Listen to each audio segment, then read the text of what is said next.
இந்த முறை எடப்பாடி வந்து பாஜக கூட கூட்டணி வச்சு பாஜக வந்து மிரட்டி தான் கூட்டணி வச்சிருக்கு. இல்லைன்னு சொன்னா அவரு எடப்பாடி நினைச்சுக்கிட்டாரு கூட்டணி கட்சி அதிமுக வந்து 2-3 உடைப்பாருங்க. அவங்க எல்லாம் இறங்கி வந்து முருகனை தமிழ்நாட்டில் பெற்று போட்டு அங்கே போயிட்டாங்க. அதனால தமிழ்நாட்டில் இருக்கிறதுனால அவர் தமிழ் கடவுள். இதை நான் சொன்னேன்னு வச்சுக்கோ, எல்லா பேரும் எனக்கு ஃபோனை போட்டு திட்டுறானுங்கப்பா. உண்மையை சொன்னால் திட்டுறானுங்க. நான் என்ன செய்ய சொல்கிறேன்? எவன் ஒருவன் திட்டி பேசுகிறானோ அதை கேட்டு தான் புயலி தான் அடைவானுங்க. அந்த தொண்டன்கள் எல்லாம் சந்தோஷப்படுவானுங்க. திமுகவுக்கு ஜால்ரா தட்டிக்கிட்டு இருந்தாங்க, எவன் சந்தோஷப்படுவான்? அட போயா வேலையை பார்த்துக்கிட்டு போயிடுவேன். எதுக்கிற மாதிரி எதுக்கணும், அவ்வளோதான். அடிக்கிற மாதிரி அடிப்பேன், நீ அழுகாத. அதுதான் கதை, வேற ஒன்றும் இல்லை. இதெல்லாம் வந்து திருமாவுக்கு கை வந்த கலை. அவர் தேர்தலில் என்ன நிலைப்பாடு எடுக்கணும்னு ஒரு குழப்பத்தில் இருக்காரு. அவருக்கு தேவை ஒரு 5 சீட்டு. அந்த என்ன டிவிகே கட்சி, விஜய் கட்சி, அவர் என்னத்துக்கு துண்டுறாருன்னு எனக்கு தெரியல. பார்ப்போம். நீங்க பயப்படுறீங்க, நீங்க எது பயப்படுறீங்க? ஆனா நாங்க ஓட்டு எல்லாம் மாறிடுன்னு சார்.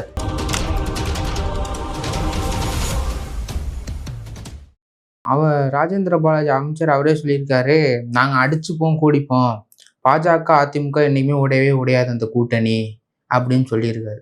அதை பத்தி உங்களோட கருத்து? அவரை தானே கேட்குற, அவர் தான் சொல்லுவார் இப்போ பதில். அது அவங்க கட்சி நிலவரம். பாஜக கூட அதிமுக கூட்டணி வைக்கக்கூடாது என்பது தடாரகினுடைய நிலைப்பாடு, என்னுடைய எண்ணம். அது அதிமுக வந்து நாங்கள் பாஜக கூட தான் கூட்டணி வைப்போம், நாங்கள் என்ன இருந்தால் அடிச்சுக்கும் இது பண்ணிக்கோ, நாங்கள் மறுபடியும் சேர்ந்துடும் அப்படின்னு சொல்றது நான் வந்து அதை எப்படி இது பண்ண முடியும்? இதே அஇஅதிமுகவின் தான் வந்து சொல்லியிருக்காரு, ஒருபொழுதும் நாங்கள் பாஜக இனிமேல் கூட்டணியை வச்சு பூஜை அவர் சொல்லியிருக்காரு. அப்போ ஒருபோதும் அரசியல் அதெல்லாம் சாதாரணமாக நடக்கும். திமுக வந்து அப்படிதானே சொல்லிச்சு, பாசிசம் பாயாசம் சொல்லிட்டு குட் மேன் இஸ் பேட் பார்ட்டின்னு சொன்னது திமுக தானே. வாஜ்பாய் வந்து அதாவது கட்சி கெட்ட கட்சியா, தலைவன் நல்ல தலைவன். இது வருங்கால அரசியலுக்காகவும் திமுகவும் கடந்த காலங்களில் இப்படியெல்லாம் பேசியிருக்காங்க, புரியுதுங்களா? அதே மாதிரி இதை வந்து மாறி மாறி பேசுறது. இந்த முறை எடப்பாடி வந்து பாஜக கூட கூட்டணி வச்சு பாஜக வந்து மிரட்டி தான் கூட்டணி வச்சிருக்கு. இல்லைன்னு சொன்னா அவரு எடப்பாடி நினைச்சுக்கிட்டாரு கூட்டணி கட்சி அதிமுக வந்து 2-3 உடைப்பானுங்க. அதை உடைச்சானுங்க சொன்னா நம்மளால கஷ்டம். அதனால வந்து நாம இந்த நேரத்துல பாயாம பதுங்கி பாயுவோம் அப்படின்றதுக்காக அவரு எடுத்திருக்கிற முடிவு சிறுபான்மை ஒடுக்கப்பட்ட மக்களுக்கு எதிரானதாக இருந்தாலும் அது அவங்க கட்சிக்கு வந்து ஒரு நல்ல முடிவு தான். இன்னைக்கு அந்த முடிவு எடுத்ததுனால நிறைய பேர் காணாம போயிட்டாங்க.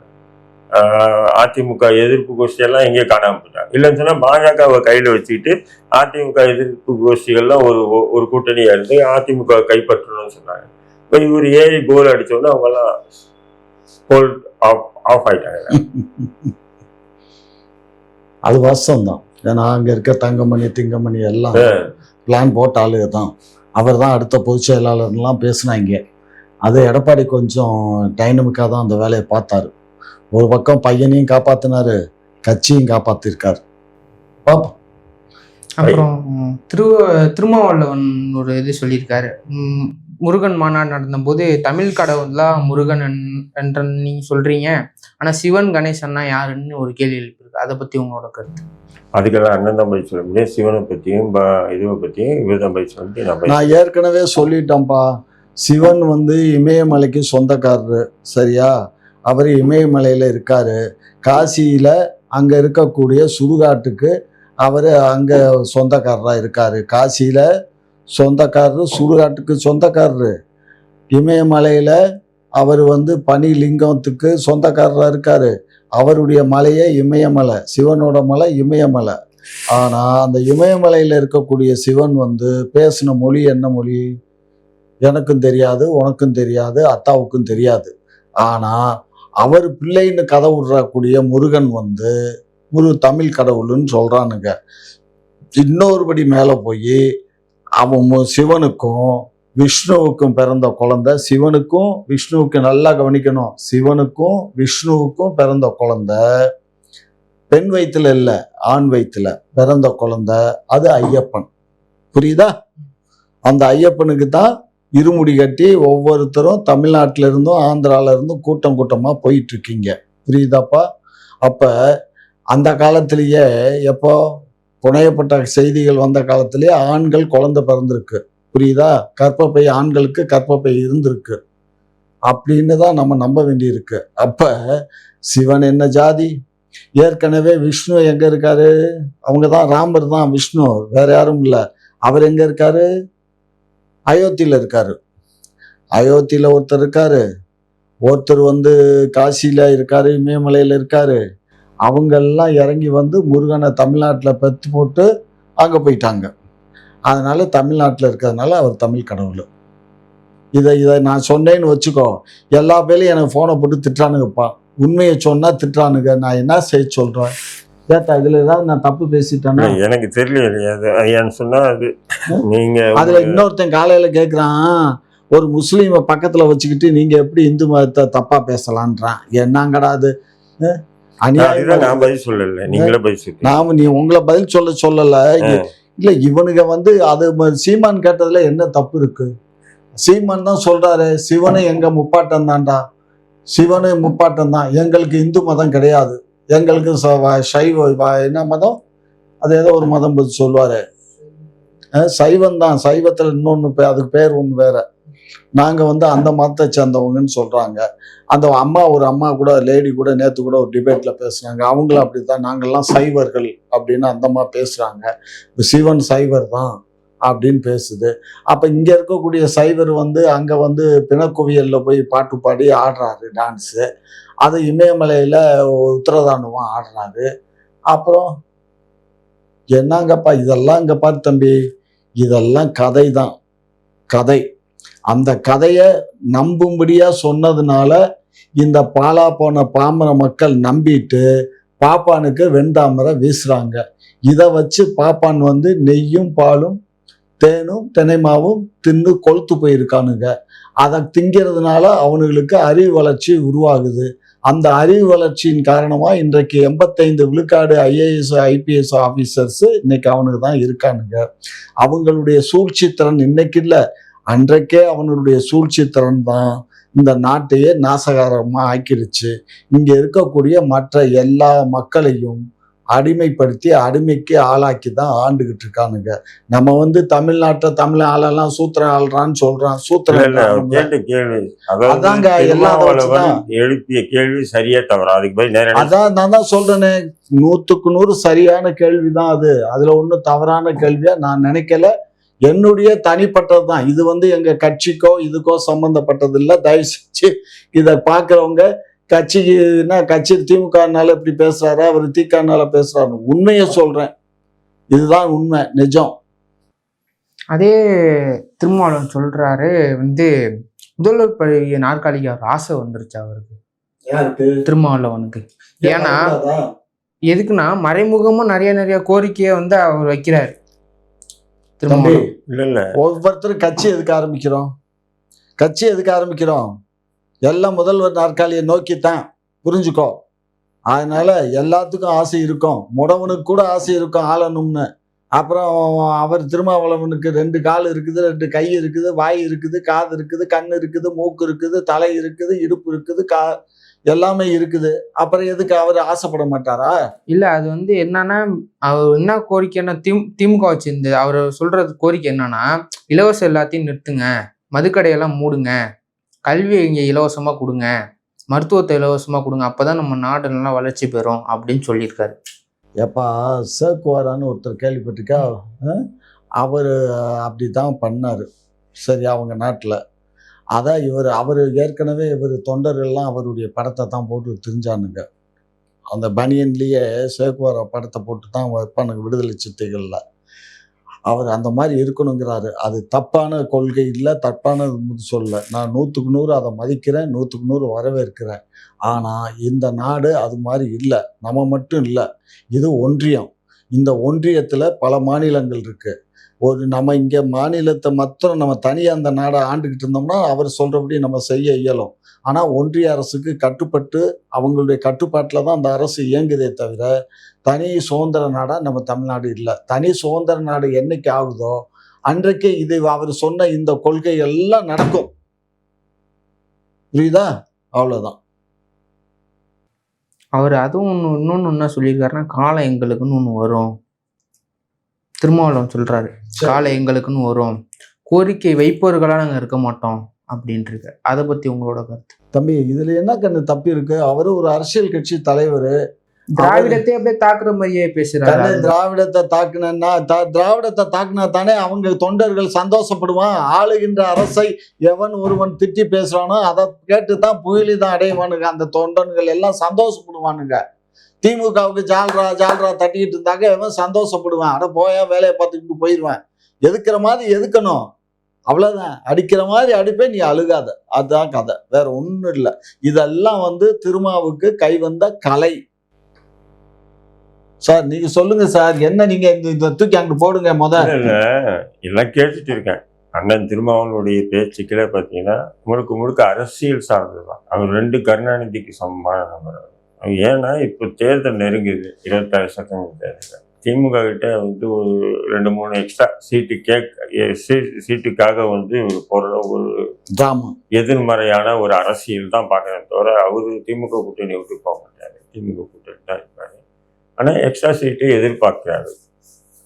அது திமுக கொடுத்தா இருப்பாருங்க, இல்லைன்னு சொன்னால் விஜய் கூட போயிடுவார். 234 தொகுதிகள்லையும் விடுதலை சிறுத்தைகள் வேட்பாளர் தயாருன்னா தனித்து களம் காணணும். திமுக இப்போ எப்படி சீமான் களம் காண்றாரு, அதுமாதிரி எனக்கு திமுகவும் துரோகம் பண்ணுது, எங்கள் சமூகத்துக்கு அதிமுகவும் துரோகம் பண்ணுது, எங்களுடைய ஓட்டு வங்கியே நாங்கள் எவ்வளோ பலகீனம் அப்படின்றது நாங்கள் காட்டணும் அப்படின்னு நீங்கள் தனித்து களம் கண்டு ஒரு தேர்தலில் 2 தேர்தல் 3 தேர்தல் களம் காணுங்க. தனியாக களம் காணுங்க. களம் காண்டிங்கன்னு சொன்னால் அப்போ ஒரு மாற்று அரசியல். இப்போ எப்படி சீமான் தொடர்ந்து களம் காண இன்னைக்கு ஒரு 10% வாக்குகள் வச்சிருக்காருல்ல. இன்னைக்கு அவர் எந்த கூட்டணிக்கு போனாலும் 50 சீட்டு சர்வசாதாரணமாக கொடுப்பாங்கல்ல. நீங்கள் ஒரு 5-6 சீட்டுக்காக நீங்கள் ஏன் இவ்வளோ மெனக்கிடணும்? இவ்வளோ மேன் பவரை உங்ககிட்ட இருக்கக்கூடிய அந்த சக்தியை ஏன் வீணாக்குறீங்க? அதான் என்னுடைய கேள்வி. நீங்கள் பேசுறதெல்லாம் கரெக்டாக இருக்குது. ஆனால் தேர்தல் நேரத்தில் அப்படியே இதுவாகிட்டு அப்புறம் பாசிசம் உள்ளே வந்துடும், பாயாசம் உள்ளே வந்துடும். அதனால் நாங்கள் மடை மாற்றணும், நாங்கள் மடை போடுறோம், வேறு வழி இல்லை, இது எங்களுக்கு சீட்டு முக்கியம் இல்லை, எங்களுக்கு கொள்கை தான் முக்கியம். அப்போ கொள்கை முக்கியம்னா இப்படி பேசக்கூடாது, திமுக விமர்சனமே பண்ணக்கூடாது. இவங்க எல்லாமே திமுக நேரடியாக விமர்சனங்கள் இல்லை. அவர் என்ன சொல்றாரு, ஒன் ஷாப் மூடணும், இலவச கல்வி கொடுக்கணும், இலவச மருத்துவம் கொடுக்கணும். இதெல்லாம் என்ன அர்த்தம்? நாங்க இலவச மருத்துவம் கொடுக்காம காசு வாங்கிட்டா மருத்துவம் கொடுக்கணும்? எங்க இலவசமா மருத்துவம் கொடுக்கணும்? நீங்க என்ன அந்த கவர்மெண்ட் ஹாஸ்பிட்டலா இல்ல? கவர்மெண்ட் ஹாஸ்பிட்டல சொல்றீங்க. ஆமா, கவர்மெண்ட் ஹாஸ்பிட்டல்ல நீங்க அட்மிட் ஆக மாட்டீங்க, உங்க கட்சி தலைவர்களே அட்மிட் ஆக மாட்டேங்கிறாங்க. ஏதோ இவங்க கவர்மெண்ட் ஹாஸ்பிட்டல இவங்க உருவாக்குற மாதிரி பேசுறாங்க பாரு. அது காலங்காலமா இருந்துட்டு வருது. ஆமா, காலங்காலமா ராஜீவ்காந்தி ஹாஸ்பிட்டல் இருந்துச்சு, ஓமந்தூரார் ஹாஸ்பிட்டல் இருந்துச்சு. ஓமந்தூரார் ஹாஸ்பிட்டல் யார் நீங்க வச்சுதா? அங்க பாருங்க, சட்டமன்ற கட்டடத்தை அந்த அம்மா மாத்திட்டு போய் மருத்துவமனை ஆக்கிச்சு. அது பாருங்க, அவ்வளவு இடத்த வேஸ்ட் பண்ணிருச்சு. அந்த ஹாஸ்பிட்டல் தனியா ஒரு இடத்துல கட்டி இருந்திருக்கலாம். அதை கொண்டுட்டு வந்து இங்க போட்டு அங்க போய் உள்ள போய் பாருங்க, 4வது மாடி காலியா கிடக்கு. காலியா கிடக்கு. ஒரு சின்ன டிபார்ட்மெண்ட்டுக்கு ஒரு பெரிய மருத்துவமனையில ஒரு 10% ஃபீஸ் வாங்குறாங்க, 10-20% வாங்குறாங்க. அது நடுத்தர ஏழை மக்கள் சில பேர் காசு இருக்கிறவங்க போறாங்க. அது இல்லைன்னு சொல்ல. நான் என்ன கேட்கிறேன்னு சொன்னா, இலவச மருத்துவம், இலவச கல்வி இலவசம் எங்க கிடையாது? கல்வி இலவசம். எல்லா கல்லூரிகளும் பள்ளிகளும் தனியார் பள்ளி கல்லூரிகள். தனியார் பள்ளி எதுக்கு சேர்க்குறீங்க? அரசு பள்ளிகள்ல நாங்க என்ன பணம் வாங்கிட்டாங்க? அரசு பள்ளிகள் மாதிரி இருக்கா? யார் போய் சேர்றா? உங்க வீட்டு பிள்ளைகளை சேர்க்கறீங்களா அரசு பள்ளியில? நாங்க எங்க வீட்டு பிள்ளைய சேர்க்காம உங்க வீட்டு பிள்ளைய உங்க பையன் அரசு பள்ளியில படிச்சான்னு சொல்ல சொல்லுங்க, சத்தியம் பண்ணி சொல்ல சொல்லுங்க. இல்ல, என் பையன் அரசு பள்ளிக்கூடத்துல தான். சும்மா பேசக்கூடாது. உங்க பேத்தி அரசு பள்ளி 100க்கு 100 என் பேத்தி அரசு பள்ளியில தான் பயில்றா. 100க்கு 100. எப்ப அவ எல்கேஜி யூகேஜில இருந்து அங்கதான் படிக்கிறான். உங்க அப்பா மகனே, ஐயோ டப்ஸ் அடிக்கிறீங்களா?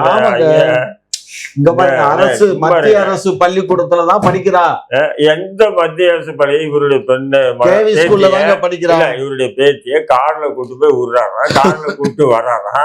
எந்த அரசு பள்ளி சென்னையில கார்ல கூட்டு விட்டு கார்ல கூட்டு கேந்திர வித்யாலயம் தானே படிக்கிறான்னு சொல்றேன். அப்புறம் நீங்க என்ன? கேந்திர வித்யாலயம் அரசு பள்ளி தானே அது. அந்த கேந்திர வித்தியாலயம் எல்லாருக்கும் சீட்டு கிடைக்குமா? சீட்டு கிடைக்குமானா இடம் வேணும்ல. கேந்திர வித்யாலயா வந்து மத்திய அரசுடைய கட்டுப்பாட்டுல உள்ள ஒரு கல்லூரி. இது கல்வி அது அரசு கல்லூரி கூட தானே, அரசு பள்ளி தானே அது. அழகா திருப்பினா பாருங்க டக்குன்னு. அது அரசு பள்ளி தாங்க. அப்ப உங்க திமுக இதுதான் கல்வியில இதுன்னு சொல்றாரு. திமுக கூட்டணியில இருந்துட்டு இதெல்லாம் கோரிக்கை வைக்கிறாருன்னா நிறைவேறுமா? நிறைவேறாது. திமுக செய்வானா? செய்ய மாட்டாங்க. பாருங்க கடந்த எப்படின்னு சொன்னா ஒரு மாநாடு, மது ஒழிப்பு மாநாடுன்னு ஒண்ணு போட்டாரு. திமுக காரனையும் கூட்டி வச்சு போட்டாரு. அதான் கோடிங்க திருமாவளவன். அதே மாதிரிதான் அவருடைய பேச்சுக்கள்லாம் இப்ப சமீப காலமா அப்படிதான் இருக்கு. அவரு தேர்தலில் என்ன நிலைப்பாடு எடுக்கணும்னு ஒரு குழப்பத்தில் இருக்காரு. அவருக்கு தேவை ஒரு 15 சீட்டு. போனட்டு 6 நின்னாங்க, இந்த வாட்டி 15 எதிர்ப்பாங்க. திமுக காரன் 1 எக்ஸ்ட்ரா கொடுத்தா பெரிய விஷயம். கொடுக்க மாட்டான். என்னன்னு கரெக்டு தானே? அவர் எப்படியாவது ரெட்டை இலக்கத்துல வாங்கணும்னு நினைக்கிறாரு. அரசு என்ன நினைக்குதோ, ஏன் சார் நான் அந்த கமிட்டியில இருக்கனா, இல்ல நான் முதலமைச்சரா, இல்ல கட்சியின் தலைவரா? அதனால அது எந்த அளவுக்கு ஒர்க் அவுட் ஆகும் தெரியாது தம்பி. அதனால அவரு முழுக்க அரசியல். எப்படி அனகாபுத்தூர் வீடுகள் இடிக்கும் போது அந்த மக்களை திரட்டி, இங்க பார் இது ஜி ஸ்கொயர் பாருங்க, அது பாருங்க, இந்த வீடெல்லாம் இடிக்கல, அந்த வீடெல்லாம் இடிக்கல, அப்பா வீடுகளை இடிச்சாங்க அப்படின்னு சொல்லிட்டு இன்னும் கூட்டணியில் இருக்காரு பாருங்க. அப்போ நீங்க என்ன பண்ணணும்? நாங்க திமுக கூட்டணி விலகிறோம், 1000 வீடு இடிச்சாங்க, 5000 பேர் ரோட்ல நிக்கிறாங்க. இது போன்ற ஒரு கொடுமையான ஆட்சி திமுக நடத்துது. அந்த திமுக கூட நாங்க கூட்டணி இருந்தாலும் மக்களுடைய வெறுப்பை நம்ம சம்பாதிப்போம். இந்த கூட்டணியை வேணா மயிலுன்னு விலகு வந்தாங்கன்னா அதுல லாஜிக்கா நியாயம் இருக்கு. ஆனா அந்த பாதிக்கப்பட்ட மக்கள்கிட்டயும் அவங்க அந்த ஓட்டு அரசியலுக்காக அங்க போய் நின்று அப்படியே கவர் பண்ணி பேசிட்டு இங்க வந்து நாங்க வந்து அடுத்த 26 சட்டமன்ற தேர்தலில் திமுகவை தோல்வி உற எந்த கொம்பனாலும் முடியாதுன்னு டைலாக் பேசுறதெல்லாம் எந்த மாதிரியான அரசியல்? அதான் அரசியல். அதான் சார் அரசியல். அதோட தும்ப செடியில் தூக்கு மாட்டி சாகலாம். என்ன பாருக்கு போவோம், டைம் ஆச்சு. அப்புறம் வந்து தொடர்ந்து வந்து அதிமுக மற்றும் பாஜக இந்த கூட்டணி வச்சதுனால இது தமிழ்நாடு அடுத்த 2026 வெற்றி பெறுமா அப்படின்னு ஒரு இவர் திருமாவளவன் சொல்லியிருக்காரு. யார் வெற்றி பெறுமா? அதிமுகவும் பாஜகவும் கூட்டணி இணைஞ்சு இது பண்ணா கட்சி இது பண்ண தேர்தல்னா ஜெயிக்குமான்னு ஒரு கேள்வி எழுப்பியிருக்காரு. அது ஜெயிக்கணும் எழுதி அது தேர்தல் நெருக்கத்துல தான் பேச முடியும். இப்ப நம்ம ஜோசியம் சொல்ல முடியாது வெற்றி பெறுமா வெற்றி பெறாது. அதிமுக பாஜக மட்டும் கூட்டணி வச்சுன்னா எப்படி வெற்றி பெற முடியாது? அதுல இருக்கு பாமக, இன்னொரு தேமுதிக உட்பட சிறிய பெரிய கட்சி. அவர் என்ன சொல்றாருன்னா, அதிமுகவுக்காகவும் நாங்க பேசல, திராவிட முன்னேற்ற கழகத்துக்காகவும் பேசல, பாஜகவுக்காகவும் பேசல, இது வந்து இந்திய தேசிய மக்களுக்காக நாங்க பேசுறோம் அப்படின்னு சொல்லி முடிச்சிருக்காரு. அப்படிதான் பேசுறோம். அதாவது அரசியல் வியூகம், அதான் அரசியல்பா, அரசியல் வியூகம் அவர் வகுக்கிறாரு. அவரு மாநிலத்துக்கு மட்டும் நிகழ்ச்சியில வந்து அவரு அகில இந்திய தலைவரா, வேற என்ன பேச, அவர் அகில இந்திய தலைவர் அப்படிதான் பேசுவாரு திருமாவளவன். ஏன்னா அவர் போன தேர்தலையே 4-5 மாநிலங்கள்ல போட்டி போட்டாரு. அதனால அவரு அகில இந்திய தலைவரா வரணும்னு முயற்சி பண்றாரு. அது தப்புன்னு சொல்ல முடியும். ஒவ்வொரு அரசியல் கட்சியுமே வந்து எல்லாமே சிஞ்சா போட்டுக்கிட்டு உட்காந்துருக்க இயலுமா? அவங்கவுங்க முனைப்பு காட்டத்தான் செய்வாங்க. கடைசியில ஏதாவது கிடைக்கும். ஒரு கடை வெளியில வந்து காத்தே கிடக்கும். காத்துட்டு கிடக்கிறதுக்கு ஏதோ என்ன தேவை போட்ட உடனே டக்குன்னு கவிட்டு ஓடும் இல்ல. அது மாதிரிதான். இதெல்லாம் வந்து பெரிய விஷயமா எடுத்துக்க கூடாது. இதை பார்க்கணும், கேட்கணும், மறந்துடணும், அவ்வளவுதான். நீ டிபேட்ல எல்லாம் கேட்க கூடாது. திராவிட முன்னேற்ற கழக நிர்வாகின்னு நினைக்கிறேன் அவரு சிவாஜி கிருஷ்ணமூர்த்தி வந்து டிவிகே தலைவர் விஜயை பத்தி ஒரு விமர்சனம் செய்திருக்கிறார். நீ வந்து புக்கு நோட்டு பணம்லாம் கொடுத்து மாணவர்களுக்கு நீ சால்வை அணிவிச்சா நீ வந்து காமராஜர் ஆயிடுவியா அப்படின்னு சொல்லியிருக்காரு. அதை பத்தி உங்களோட கருத்து? இல்லை தம்பி, அவர் வந்து இளங்காமராஜர் அப்படின்னு சொல்லி அவங்க கட்சியில அவர் எல்லாரும் பேச ஆரம்பிச்சாங்க. அதனால அவரு கிருஷ்ணமூர்த்தி இல்லை, மக்கள் எல்லாருமே கேட்கறதுதான். காமராஜரோட ஒப்பிடுறதுக்கு இன்றைக்கு தமிழகத்தில் மட்டுமில்லை, இனி ஒரு தலைமுறையும் சரி, இதுக்கு முந்தைய தலைமுறையிலும் பிறக்கல. அவர் காமராஜர் ஒருத்தர் தான். முத்துராமலிங்க தேவர்னா அவர் ஒருத்தர் தான். பேரறிஞர் அண்ணான்னா ஒருத்தர் தான். முத்தமிழறிஞர் டாக்டர் கலைஞர்னா ஒருத்தர் தான். அவர்கள் விட்டு சென்ற பாதையை வேண்டுமானால் தொடரலாம். ஆனால் அந்த அளவுக்கு தொடர முடியுமானால் அதுவும் முடியாது. அதனால பெருந்தலைவர் காமராஜருடைய இடத்தை பிடிப்பதற்கு எந்த கொம்பனாலும் இயலாது. அப்படி ஒரு வாழ்க்கை வாழ இவரால் முடியுமா சொல்லு? இவர் வீட்டில் போய் பனையூர் பங்களால ஒரு எம்எல்ஏ ஜாயின் பண்ணி இப்போ ப்ரெஸ் இருக்கு வெளியில பேசிட்டு வீட்டுக்குள்ள போகணுன்னு கதவை திறன்னா கதவை திறக்க மாட்டேன்ட்டான். பொதுச் செயலாளருக்கு ஃபோன் போடுறாரு, பொதுச் செயலாளர் ஃபோன் எடுக்கல. இந்த ஆள் வருத்தத்தில் போங்கடா நீங்களும் உங்க கட்சின்னு சொல்லிட்டு போயிட்டாரு. ப்ரெஸ்காரங்கிட்டே சொல்றாரு, இதாங்க கலெக்ஷன், இந்த லட்சணத்துல இந்த கட்சியில வந்து ஜாயின் பண்ணிட்டேன் அப்படின்ட்டு புலம்பிக்கிட்டே போறாரு. அப்படி இருந்துச்சுன்னா எப்படி ஆகும்? பெருந்தலைவர் காமராஜரை யாரு வேணாலும் எப்ப வேணாலும் போய் பார்க்கலாம். அந்த மாதிரி முடியுமா? அவர் 4 வேட்டி 4 சட்டையை வச்சுக்கிட்டு அவர் காலமெல்லாம் அரசியல் பண்ணிட்டு இருந்தவர், பாக்கெட்ல ₹100 காசு கூட இல்லாத ஒரு அரசியல் தலைவர், வாடகை வீட்டில் இருந்து தான் கடைசி வரையும் செத்தாரு. தாய்க்கு வந்து வாக்கரிசி போட்டுறதுக்கு காசு இல்லாம அவர்கிட்ட அந்த வெட்டியான் வந்து காசு கேட்ட போது அந்த வெட்டியாண்டுக்கு அடுத்தவங்க ஒருத்தர் கொடுத்து இருந்தாங்க போடுங்கிறதுக்கு அவன் வெட்டியான் சொல்லியிருக்கான், ஐயா எப்படி அப்பல் கட்டாள்னு தெரியணுங்கிறதுக்கு தான் நான் இதை கேட்டேனே தவிர எனக்கு காசு வேண்டாம் அப்படின்னா. அப்படிப்பட்டவர் காமராஜர். அதனால காமராஜரோட யாரும் போட்டி போட இயலாது. அவரை வந்து அவர் மாதிரி ஒரு ஆட்சி மாதிரி வேணா சொல்லலாமே தவிர அவர் மாதிரி ஆட்சியெல்லாம் பண்ண இயலாது. அந்த காலம் வேற. அப்ப 3.5 கோடி மக்கள் வாழ்ந்த காலம் அது. இந்த மாதிரி அநியாயம் மறைந்த EVK இளங்கோவன் காமராஜர் ஆட்சியை போன்று ஸ்டாலின் ஆட்சி செய்யறாருன்னு சொல்லும் போது மட்டும் இனிச்சு ஆட்சி தானுங்க, ஆட்சி செய்யறாருன்னு தான் சொன்னாரு தவிர அதுக்காக அவரு விட்டு சென்ற பாதையை நாங்க நிறைவேற்ற இயலாதுங்க. பெருந்தலைவர் காமராஜரோட நான் பயணித்தவங்க. அதனால எனக்கு அவர் பெருந்தலைவரை பத்தி தெரியுங்க. ஐயா ஒரு முறை இங்க பாருங்க, திண்டுக்கல் பை எலெக்ஷனுக்கு எங்களுடைய உறவினர் நாங்க போய் அவருக்கு தேர்தல் செலவுக்காக பணம் கொண்டுட்டு போறோம் ஒரு சூட்கேஸ்ல. சரியா? என்ன ஹரி எப்போ வந்த அப்படின்னு, இப்பதான் வர்றேன் அப்படின்னாரு. சரி அப்பா எல்லாம் எப்படி இருக்காரு? நல்லா இருக்காரு அப்படின்னு. சரி என்ன விஷயம் அப்படின்னு, இந்த மாதிரி தேர்தலுக்காக செலவுக்கு அப்பா கொடுத்து விட்டாரு அப்படின்னு. சரி அப்படி வச்சுட்டு போ. எப்படி? அப்படி வச்சுட்டு போ அப்படின்னாரு. அவ்வளோதான். அப்படிப்பட்ட ஒரு அப்பல்கட்ட மனுஷனை கேட்க முடியுமா? எவ்வளோ கொண்டு வந்தேன், ஏது கொண்டு வந்தேன், என்ன அதெல்லாம் இல்லை, அப்படி வச்சுட்டு போ அப்படின்ட்டாரு. அதுக்கு அவ்வளோ முக்கியத்துவம் அதான். ஸோ அப்படிப்பட்ட ஒரு மனுஷனை இனிமேல் காண இயலுமா? முடியாது கண்ணு. ஒரு காமராஜர் தான், வேற எவனும் இயலாது. எங்க கட்சியிலும் இயலாது, மாற்று கட்சியிலும் இயலாது. ரெண்டாவது அந்த தம்பி வந்து ரொம்ப தான் துள்ளுது. அந்த நம்ம அந்த என்ன டிவிகே கட்சி, விஜய் கட்சி, அவரு என்னத்துக்கு துள்ளுறாருன்னு எனக்கு தெரியல. பாப்போம்.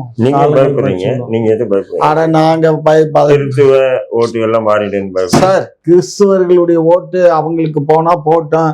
அவர் கேத்தலிக் ஓட்டு தான் போகும். அந்த கேத்தலிக் ஓட்டு போறது கூட அந்த லயோலா காலேஜ் அந்த கோயில்ல சாமி கும்பிடுறவங்க தான் போடுவாங்க.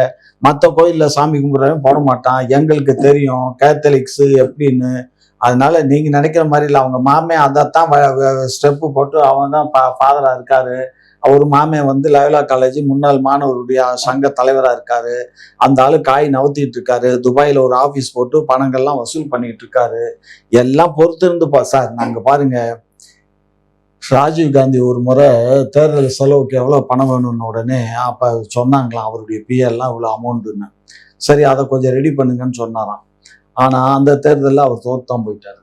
சரிங்களா? அதனால பணத்தை வச்சு மட்டும் வந்து வெற்றி பெற இயலாதுங்க. பணத்தையும் மீறி மக்கள் மத்தியில ஒரு விதமான அன்பு பாசம் இருக்கணும். இருந்தால்தான் வெற்றி பெற இயலும். பணத்தை கொடுத்துட்டா மட்டும் மக்கள் ஓட்டு போட்டுற மாட்டாங்க. உங்களுக்கு தெரியாது இல்ல, நீங்களும் அரசியல்ல ஊறி போய் தானே இருக்கீங்க. என்ன இன்னைக்கு திடீர்னு உங்களுக்கு என்ன ஆச்சு?